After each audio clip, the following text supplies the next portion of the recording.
이 시간은 하나님의 말씀을 봉독하는 시간입니다. 하나님의 말씀 보겠습니다. 요한복음 1장 11절에서 13절까지 말씀입니다. 요한복음 1장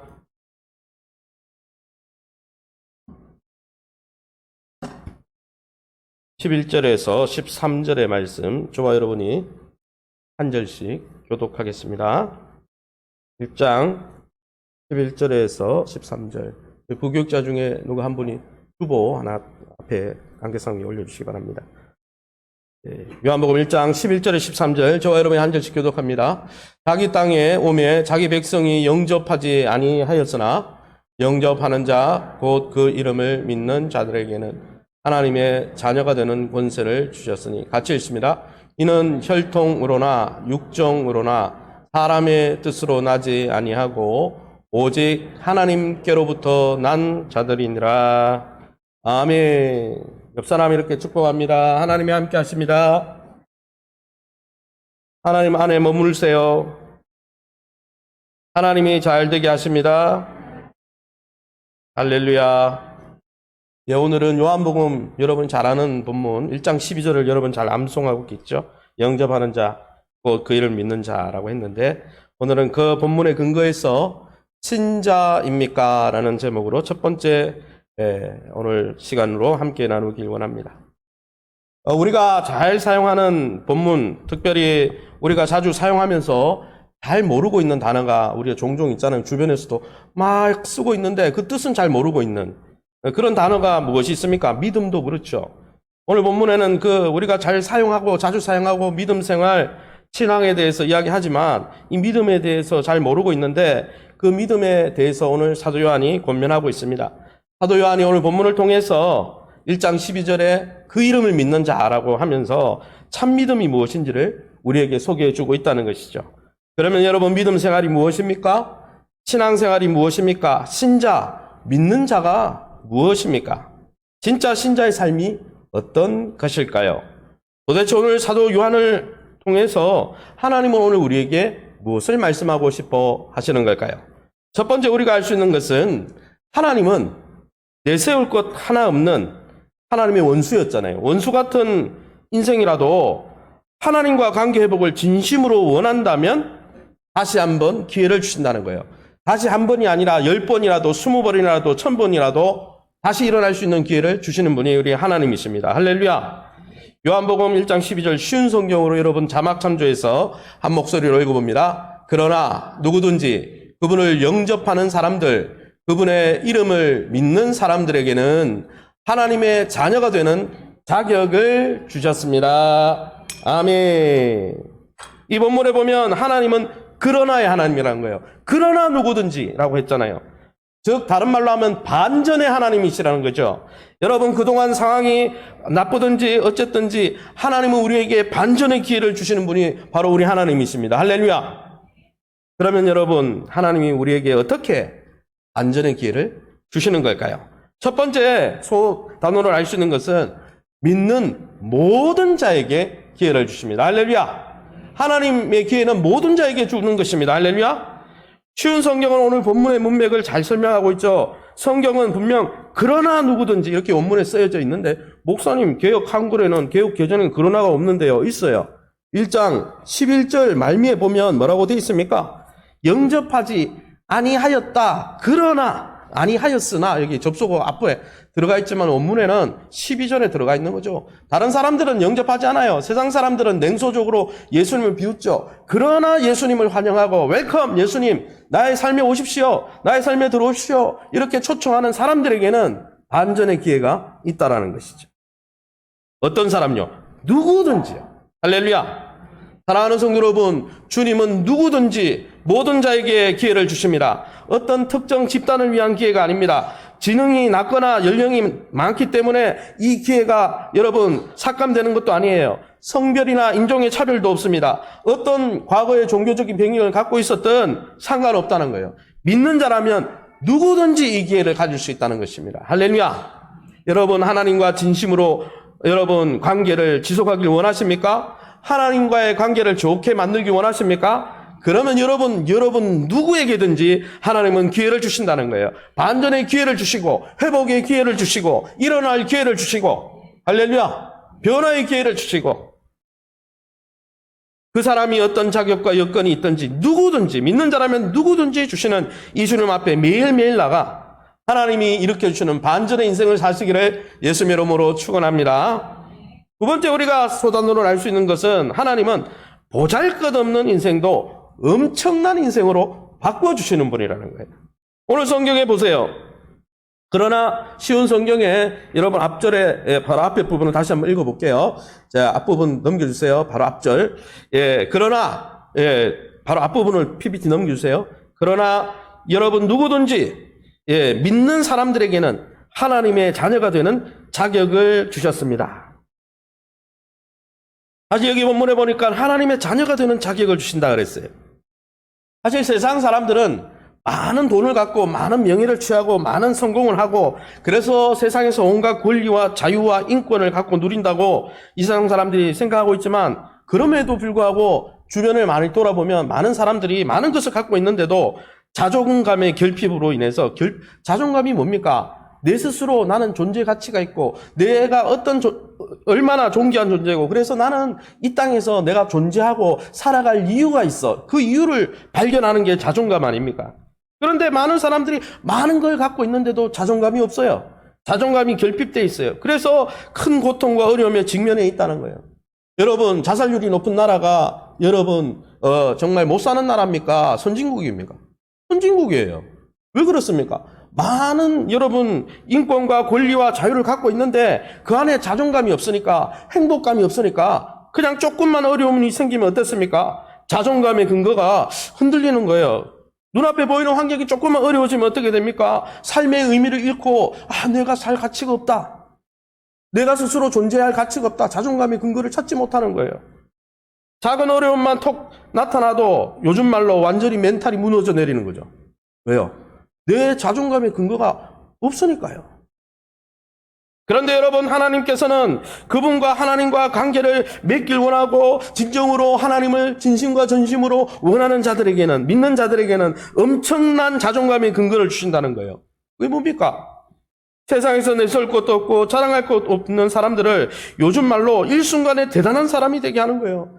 요즘 말로 무엇입니까? 보잘것없는 흙수저 인생을 아무것도 아닌 우리의 인생을 하늘의 금수저 인생으로 바꿔주겠다는 거예요. 그게 믿는 자들에게 하나님의 자녀가 되는 자격을 주셨다는 말이 있잖아요.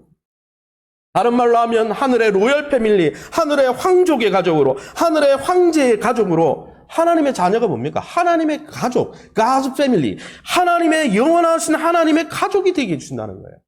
할렐루야! 엄청난 자존감의 근거가 아닙니까?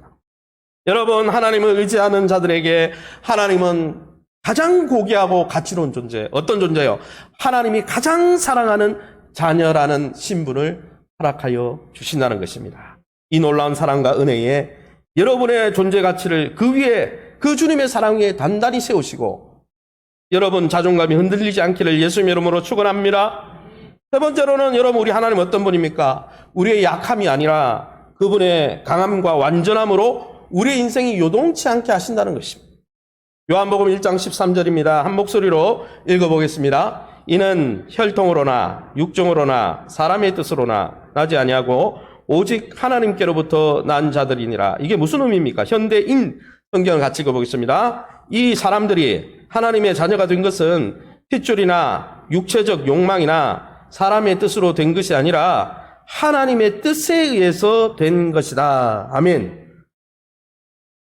여러분 믿는 우리가 하늘의 로얄 패밀리, 하나님의 가족이 된 이유가 뭡니까? 그 근거는 우리의 의지와 노력으로 된 것이 아니라고 사도 요한은 분명히 말씀해주고 있습니다.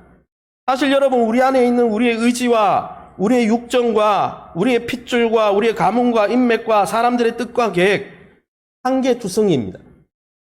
여러분 우리의 의지와 계획은 죄로 인해서 왜곡되어 있습니다. 우리의 의지와 계획은 죄로 인해서 편향 치우쳐 있습니다. 통합적이지 않습니다.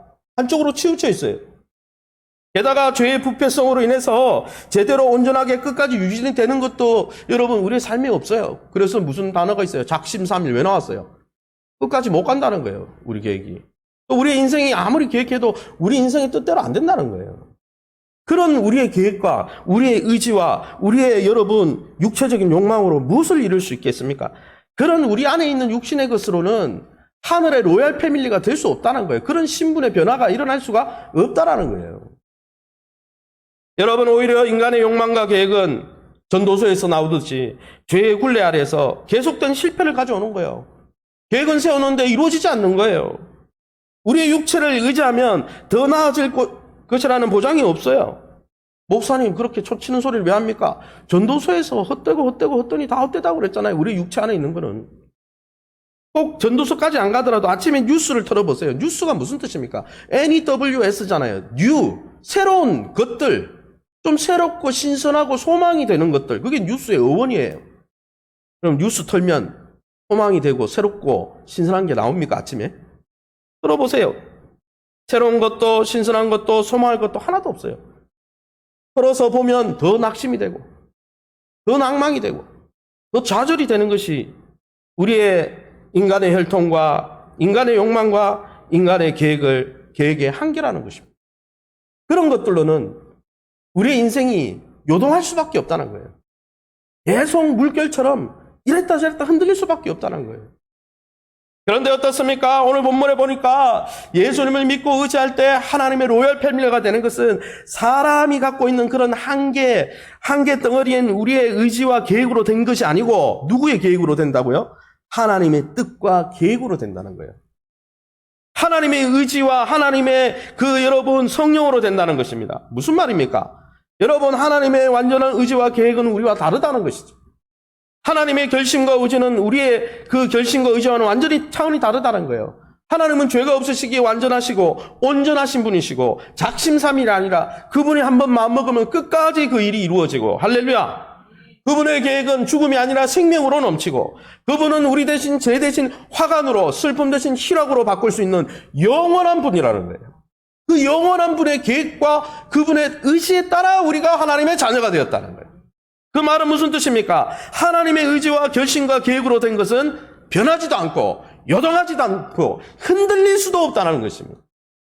사랑하는 성도 여러분, 그러기에 이 놀라운 하나님의 영원한 사랑과 완전함과 그 강함 위에 여러분의 인생을 위탁하시고 흔들림 없는 인생 사시기를 예수님의 이름으로 축원합니다. 그러면 여러분, 어떻게 하면은 이 놀라운 반전의 기회를 잡고 놀라운 인생 살 수 있을까요? 의지할 것 없는 인생 가운데 어떻게 하면 내일이, 오늘보다 내일이 더 좋고 내일보다 모레가 더 좋은 진짜 소망스러운 인생을 살 수 있습니까? 그 방법이 무엇입니까? 두 번째로 우리에게 알려주는 것 하나는 영적, 그러나 하나님의 자녀가 되는 이 영적 대반전의 인생을 살기 원한다면 예수 그리스도를 믿고 영접해야 한다는 것입니다. 1장 12절 우리 다시 한번 읽어봅니다. 영접하는 자, 곧 그 이름을 믿는 자들에게는 하나님의 자녀가 되는 권세를 주셨으니, 현대인 성경 한 번 더 있습니다. 그러나 그분은 자기를 영접하고 믿는 사람들에게는 하나님의 자녀가 되는 특권을 주셨다. 할렐루야. 이 본문을 읽어보면 하나님과 영적 관계가 회복되어지고 대반전, 그러나의 인생을 살길 원한다면 어떻게 해야 된다고요? 이 땅에 생명의 빛으로 오신 성자 하나님 예수 그리스도를 어떻게 해요? 믿고 영접하면 된다 그랬어요. 할렐루야. 쉽습니다. 한번 따라합시다. 믿고 영접하면 됩니다. 목사님, 나는 믿고 이미 영접했는데 또 이 본문을 왜 설교합니까? 저기 전도 집회나 가서 하지. 죄송한데 사도 요한이 불신자에게 이 요한복음을 기록한 게 아니에요. 교회 성도들, 에베소 교회 같은 경우는 제자 훈련을 이미 받은 성도들이에요. 제가 지난번에 말씀드렸죠. 여러분, 내 안에 거하라. 나도 너희 안에 거하리라. 포도나무 가지가 포도나무에 붙어있는 머물다라는 단어는 계속 지속되는 관계를 이야기하는 거예요. 어제 영접했다고 그 영접의 관계가 오늘은 이어지지 않는다. 그건 이상한 거예요. 계속 이어져야 되는 거예요. 할렐루야. 그러면 여러분, 예수님을 믿고 영접한다는 뜻은 무엇입니까? 특히 믿음을 뭐라고 설명하고 있습니까? 영접하는 자, 곧은 환원하면, so to speak, 다른 말로 환원하면, 이런 말이죠. 영접하는 게 뭐냐? 예수를 믿는 것이다. 믿음하고 영접을 이꼴로 나온 거예요. 그러니까 믿음 생활을 어떻게 잘하느냐 이걸 보면 내가 제대로 영접했느냐 이걸 보면 되는 것이죠. 그러면 여러분, 영접은 무슨 뜻입니까? 제가 우스갯소리로 하는 것처럼 신앙생활을 영 접는 것입니까? 별로 웃지도 않으시네요. 좀 웃을 때는 웃으세요. 예. 영접은 그런 뜻이 아니에요. 요한복음 1장에 보니까 1장 11절 12절에 두 번 나오죠. 1장 11절 12절에 자기 땅에 오매 자기 백성이 영접하지 아니하였으나 그러나 영접하는 자에게는, 영접하는 자가 예수 믿는 자죠. 근데 세상은 영접하지 않는다는 거예요. 이 영접하다는 단어를 바우어 사전, 헬라어 원문 사전을 뒤져보니까 가까이, 내 곁으로, 멀리 떨어져 있는 건데 내 가까이, 내 곁으로 취하다. 사람을 취하거나 사실을 취하거나 내 곁으로, 내 가까이로 취하다라는 뜻이 영접입니다. 내 가까이 내가 취하는 거예요. 근데 이 단어는 신구약 성경에 두 가지 용법으로 쓰였습니다. 찾아보니까 첫 번째는, 이 영접의 첫 번째 용도는 무슨 뜻이냐면은 이런 뜻입니다.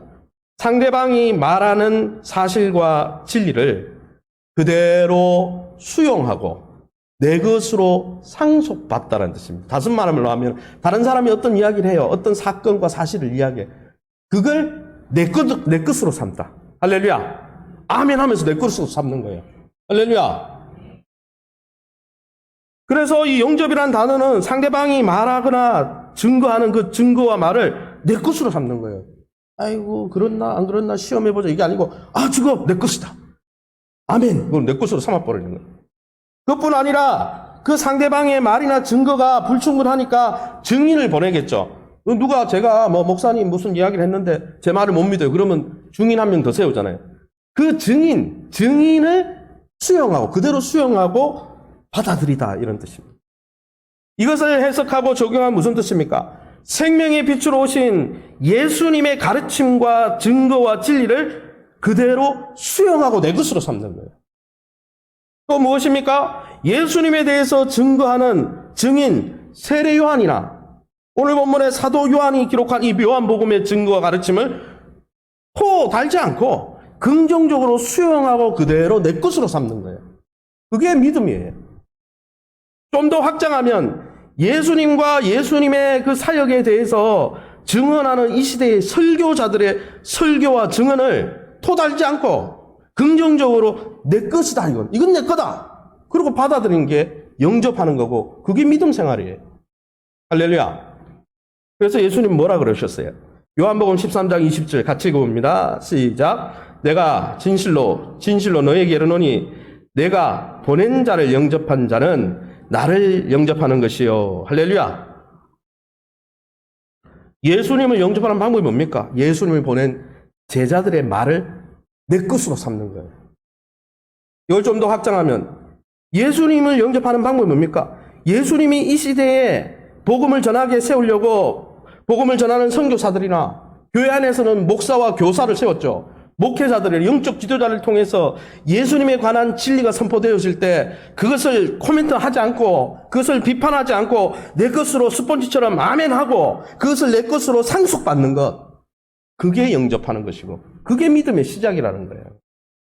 사랑하는 성도 여러분, 저와 여러분은 예수님이 증언하시는 내용에 대해서 얼마나 관심을 기울이고 있습니까? 많은 분들이 내가 듣고 싶은 내용만 설교에서 들으려고 하는 거예요. 축복하는 게 좋죠. 저도 축복하고 싶습니다. 여러분 격려해드리고 싶습니다. 그런데 성경에는 다 축복이 있는 게 아니에요. 오히려 책망이 더 많아요. 훈계가 더 많아요. 그러면 제가 그 책망을 바꿔서 축복으로 변질시켜야 됩니까? 제가 이야기하잖아요.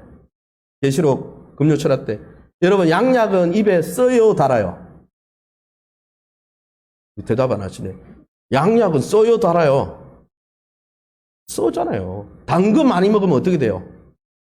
당뇨 걸려요, 당뇨. 그러니까 너무 축복이라고 축복만 하면 그거는 성경에 축복이 없는데 계속 축복 이야기하면 그 거짓 선지자예요, 거짓 선지자. 예레미야 선지자가 이 나라가 망한다, 이렇게 나가면 망한다 그러니까 사람들이 듣기 싫어가지고 빈 구덩이에 담가버렸죠. 주변에 있는 거짓 선지자들은 어떻게 했습니까? 안 망해, 잘 될 거야. 그 얘기만 했어요. 나라가 어떻게 됐습니까? 망했어요, 예루살렘이. 사랑하는 성도 여러분, 우리가 듣고 싶은 내용이 아니라 예수님이 이야기하시는 그 내용 자체에 관심이 있습니까? 예수님에 대한 교회의 가르침과 성경적 설교에 귀를 기울이고 있습니까? 교회가 예수님에 대해서 가르치는 교훈에 대해서 얼마나 적극적으로 수용적으로 내 것으로 삼고 있습니까? 그게 남의 것이 아니라 내 곁으로, 내 가까이로 삼아가지고 내 상속물로 삼다. 이게 영접하다는 뜻이라니까요. 신자들은 여기에 성공해야 되는 것이에요. 하나님의 메시지를 듣는데 성공해야 하는 거예요. 영접은 예수님이 말씀하시는 진리를 거기에 토달지 않고 코멘트하지 않고 내 해석 가미하지 않고 그대로 받아들이고 그대로 수용하는 것에서 믿음이 시작되는 거예요. 할렐루야. 그래서 예수님 당시에 유대인들은 여기에 실패했어요. 예수님의 말을 그대로 받아들여가 내 것으로 삼고 스펀지처럼 빡빡 빨아들여야 되는데 거기 실패했다니까요. 그래서 주님이 뭐라고 말씀했습니까? 마태복음 13장 유대인들을 들어 이런 말씀하셨습니다. 제가 읽어보겠습니다. 이사야 예언이 그들에게 이루어졌으니 일렀으되 이 부분이죠. 너희가 듣기는 들어도 깨닫지 못할 것이요 보기는 보아도 알지 못하리라. 왜 그 사람들은 예수님의 설교를 듣고도 깨닫지 못하고 보아도 알지 못합니까? 15절에 나오는데 이 백성들의 마음이 완악하여져서 그 귀는 듣기에 둔하고 눈은 감았으니 설교 자리에 와 있고 예수님이 산상 교훈을 전할 때 오병이어 사건이 있을 때 유대인들이 많이 와 있었죠. 그런데 그들은 어떻습니까? 귀가 있고 들리긴 들리는데 어떻습니까? 예수님의 메시지를 제자들과 예수님을 따라다니던 70인 제자들과 예수님을 모셨던 마리아와 이런 여자들처럼 쫙쫙 빨아들인 게 아니고 눈을 감고 듣고 귀를 막고 듣고 한마디로 이야기하면 수용하지 않았다는 거예요. 받아들이지 않았다는 거예요. 영접하지 않았다는 거예요. 믿지 않았다는 거예요. 그래서 뭐라고 나옵니까? 그 다음 16절. 그러나 너희의 눈은 봄으로 너희의 귀는 들음으로 복이 있다. 무슨 말이에요? 너희들은 제자들 이야기죠. 제자들은 눈으로 보는 걸 받아들인다는 거예요. 귀로 듣는 것을 듣는다는 거예요. 받아들인다는 거예요. 그래서 복이 있다는 거예요. 그리고 무슨 비유를 설명했냐면 그 다음 비유가 뭐냐면 씨 뿌리는 비유를 설명했어요. 바로 예수님이. 씨 뿌리는 비유 중에 천국에 들어가는 신자들의 여러분 땅은 어떤 땅입니까? 가시밭? 돌짝밭? 못 들어가요 천국에. 천국에 들어가는 밭의 종류는 좋은 땅인데 23절에 좋은 밭, 좋은 땅에 뿌려졌다는 것은 어떤 겁니까? 말씀을 듣고 깨닫는 것이라 그랬어요. 말씀을 수용하는 것이라 그랬어요. 말씀을 믿는 것이라 그랬어요. 말씀을 영접하는 것이라 그랬어요. 제자들은 그 말씀을 눈 감지 않고 듣고 귀로 눈으로 보고 그것을 받아들이기 때문에 복이 있다 그랬고 유대인들은 그렇지 않으므로 너희가 듣긴 들어도 하나님의 복이 있어 제외된다 이야기하는 거예요. 여러분 예수님 시대의 유대인들도 구약에 약속된 메시아를 기다렸습니까? 안 기다렸어요? 기다렸어요.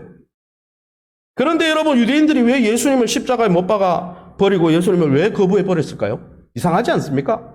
아니 그게 우리 한민족이고 예수님을 모르는 민족이면은 그러면 되는데 구약 성경을 갖고 성전에 제사도 드렸던 그들이 왜 예수님을 못 알아봤을까요? 그건 메시아 그리스도에 대한 자신들의 생각과 예수님의 모습이 너무 달랐기 때문이에요. 다른 말로 하면 이 유대인들은 자신만이 생각하는 메시아의 상이 따로 있었어요. 정치적인 메시아. 자기들에게 밥 문제를 해결해 주는 메시아. 기복적인 메시아. 성경에는 그런 메시아관이 없어요. 죄송한데. 유대인들이 가진 이 메시아상은 성경을 통해 잘 연구해보면 구약 성경이 말하는 메시아상과 전혀 다름을 알 수가 있습니다.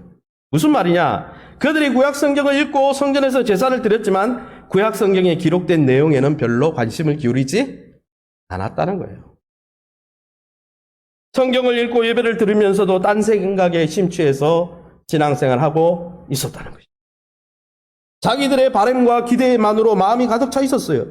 그러니까 내가 원하는 예수님 모습이 딱 정해져 있는데 예수님이 왔는데 그 모습하고 다른 거예요. 고난의 종으로 오시고 섬기러 오시고 죽으러 오시고 우리를 정치적으로 해방시켜주고 잘 살게 해줘야 되는데 그러니까 마음에 안 드니까 죽여버린 거죠. 예수님을 영접하지 못한 것이죠. 왜요? 그들이 구약 성경이 말하는 메시아에 대한 가르침을 흡수하지 않았기 때문에. 사랑하는 성도 여러분, 저와 여러분은 얼마나 66권 성경이 말하는 성경이 말하는 액면 그대로의 예수님에 대해서 얼마나 알아가고 귀 기울이고 있습니까? 성경을 통해서 우리에게 증거하시는 하나님의 진리와 교훈을 얼마나 액면 그대로 받아들이고 긍정적으로 흡수하고 있습니까? 거기서부터 믿음이 시작되는 거예요. 거기서 영접이 시작되는 거고 그것이 예수님을 받아들인 거고 그것이 신앙생활이란 말이죠.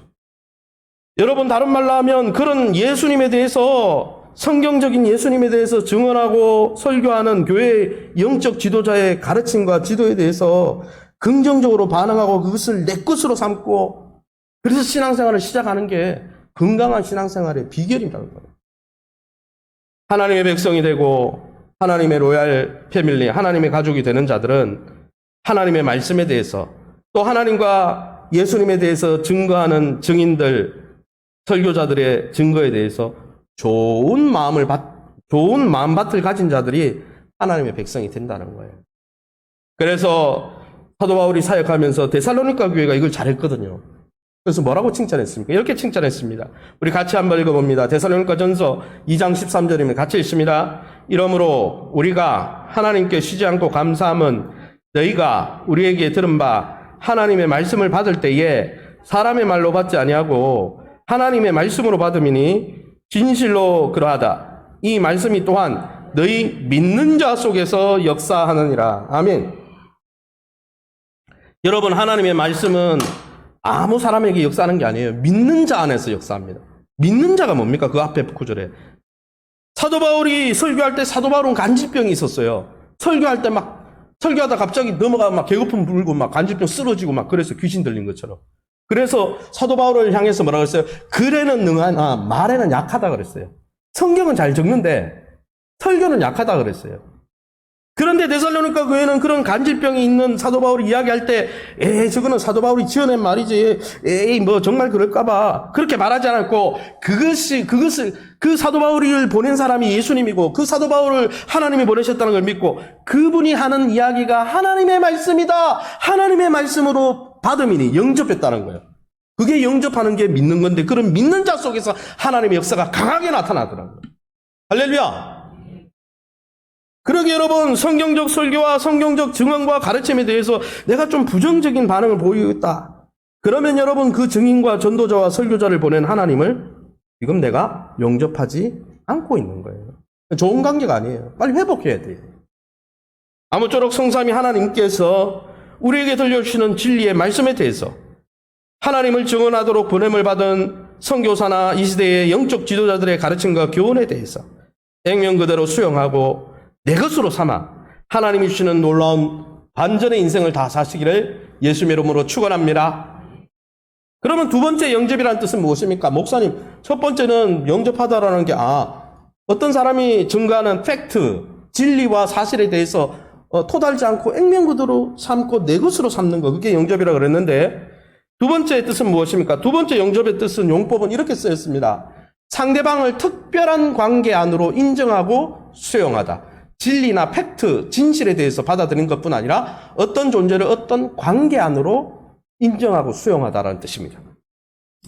그래서 이 영접하다는 이 단어가 구약에서는 어떻게 쓰였냐? 어떤 여인을 나의 아내로 삼고 취하다. 이런 단어로 많이 쓰였어요.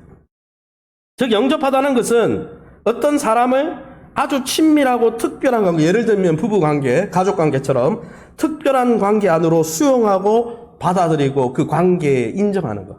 그게 영접이란 단어입니다. 그래서 아주 친밀한 관계 안으로 그 사람을 초대하다는 뜻입니다. 그러면 사도 요한은 이게 아내로 삼다라는 표현으로 구약에 많이 쓰였으면 예수님을 아내로 삼으란 말이 아니잖아요. 그 말이 안 되는 거잖아요. 그러면 사도 요한이 이야기하는 예수님을 영접하는, 다른 말로 하면 예수님을 어떤 친밀한 관계 속으로 초대하고 그분을 그 관계 안에서 인정하라고 말하는 것일까요? 그게 오늘 요한복음 1장 10절에 12절에 잘 나오고 있습니다. 우리 다시 한번 읽어보겠습니다. 같이 읽습니다. 10절입니다. 그가 세상에 계셨으며 세상은 그로 말미암아 지은 바 되었을 때 세상이 그를 알지 못하였고 자기 땅에 오매 자기 백성이 영접하지 아니하였으나 영접하는 자 곧 그 이름을 믿는 자들에게는 하나님의 자녀가 되는 권세를 주셨으니. 이 본문에 보면 예수님을 12절에 영접하라는 거예요. 특별한 친밀한 관계 속으로 영접하라는 거예요. 그러면 그 관계는 무슨 관계입니까?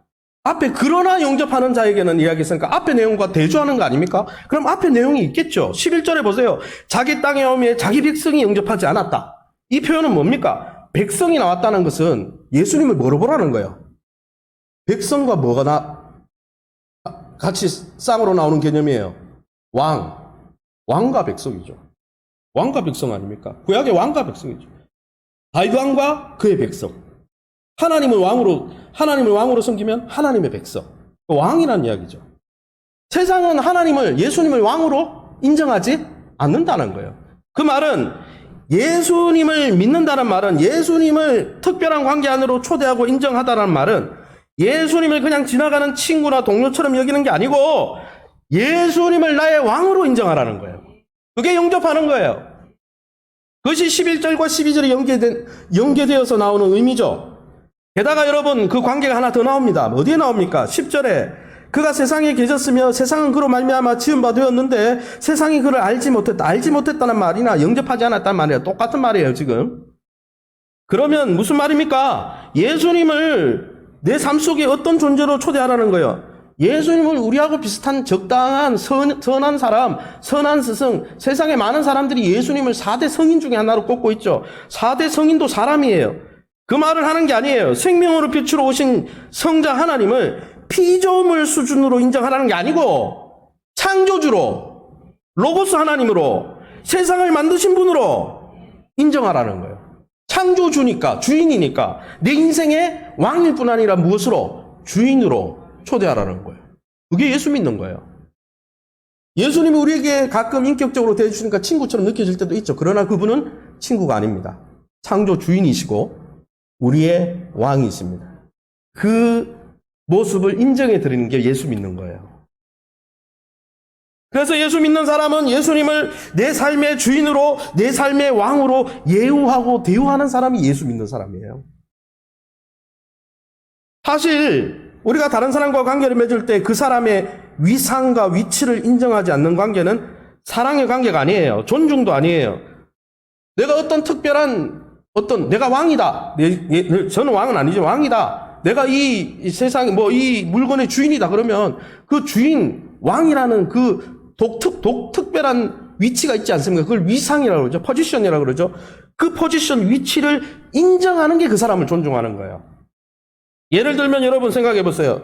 주변에 여러분에게 여러분을 사랑하고 존중한다고 말하면서 여러분의 위상, 그 사회에서 갖고 있는 위상과 위치를 깡그리 무시하고 뭉개버린다면 여러분 그 사람이 여러분 존중하는 사람일까요?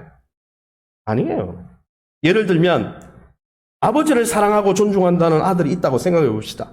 근데 이 아들이 매일 친구에게 하듯이 밥 먹듯이 반말로 툭툭 하면서 아버지 그래 살면 안 됩니다. 아버지 인생을 오히려 훈계해요. 야, 아들이 할 역할입니까? 그렇게 아버지를 맨날 훈계하고 아버지 그래 살면 안 된다고 말하면 그것이 아버지를 부모로 영접한 것일까요? 아버지하고 친한 관계는 맞지만 아버지는 굉장히 기분이 꿀꿀할 겁니다. 별로 좋지 않아요. 관계가 지속될 수가 없어요. 왜요? 아버지가 갖고 있는 그 리더십과 권위를 인정하지 않으니까. 그래서 내 부모를 공경하라 한 거죠. 여러분 또 조금 더 넓히면 영적 지도자도라고 교회 안에서 목회자나 부교육자나 영적 지도자로 존경하고 사랑한다고 말하면서 성도들이 오히려 목회자 저뿐 아니라 부교육자들이 와가지고 그 목사님 그래 하면 안 되고 훈계하고 가르치려고 한다면 목자가 양을 지도하는 건데 양이 막 목자를 끌고 다니려고 한다면 그게 영적 지도자로 바로 영접한 걸까요? 그러면서 사랑한다 그러면 굉장히 기분이 안 좋을 거예요. 목회하면서. 여러분 이것은 남편을 사랑한다고 존중한다고 말하면서도 아내가 집안에서 남편으로 나는 당신을 내 남편으로 너무 존중하고 사랑해 이렇게 말하는데 가정 안에서 사사건건 남편의 지도력을 인정하지 않고 맨날 하면 핀잔이나 주고 자녀들 앞에서 남편의 리더십 막 깎아내린다면 그 남편이 기분이 좋을까요? 그 남편을 진짜 남편으로 영접한 것일까요? 아니에요, 그거는. 그런데 하나님은 우리를 사랑하는 하나님도 구약에서 이렇게 말씀하셨다는 거예요. 어디에 나옵니까? 사무엘상 2장 30절이에요. 2장 30절 밑줄 친 부분만 읽어보겠습니다. 같이 읽습니다. 나는 나를 소중히 여기는 사람을 소중히 여길 것이고 나를 소중히 여기지 않는 사람은 나도 소중히 여기지 않을 것이다. 이거 누구한테 한 말이에요? 엘리 제사장에게 한 말이에요. 제사장이니까 제사 드렸을까요? 안 드렸을까요? 많이 드렸죠. 아들도 제사장들이었어요. 그런데 제사 다 드렸죠. 예배 안 드린 거 아니에요. 형식적으로는 하나님을 사랑한다고 이야기한 거죠. 그런데 자기 아들 제사장이 온갖 하나님께 드려야 될 헌물을 다 탐하고 좋은 거는 자기들이 다 구워 먹고 안 좋은 것만 하나님께 드리고 성막에서 수종된 여인들과 가늠하고 예배를 아주 없이 여기고 짓밟고 예배는 드리긴 드렸는데 예배 가운데 하나님을 왕으로 모시자는 거죠. 예배 가운데 하나님을 주인으로 두려워하지 않은 거죠. 그렇게 막 예배가 있으니까 하나님이 대뜸 나타나서 사무엘에게 하신 말씀입니다. 원래 엘리 제사장을 끝까지 제사장으로 세우려고 했으나 나는 나를 존중하는 자를, 나를 존경하고 두려워하는 자를 나도 존중하고 나를 경멸하는 자, 나를 왕으로 생각하지도 않고 주인으로 생각하지 않으면서 예배 껍데기만 붙들고 있는 사람은 어떻게 하겠다? 나도 경멸할 것이다. 그리고 어떻게 합니까? 엘리가 버림받습니다. 목이 부러져서 죽죠. 그 가문은 그냥 대가 끊겨버립니다. 이가봇, 하나님의 영광이 떠났다 그랬죠. 사랑하는 성도 여러분, 예수님을 내 삶의 왕으로 인정하며 왕으로 소중히 대접하고 있습니까? 예수님 사랑한다 말하면서 그분의 왕됨을 인정 안 한다면 그분을 존중하는 게 아니에요. 예수님을 정말 나를 포함한 이 세상을 지은 창조주로 인정하면서 창조주니까 내 삶의 주인으로 예우하고 있습니까? 예수님이 주인이란 말은 나는 뭐라는 거예요, 그분의? 종이라는 겁니다. 종은 뭐 하는 겁니까? 순종하죠. 노예가 주인이 이야기하면 순종하지 토답니까? 노예가 아니죠. 여러분, 그게 바로 예수님을 믿고 의지하는 거예요.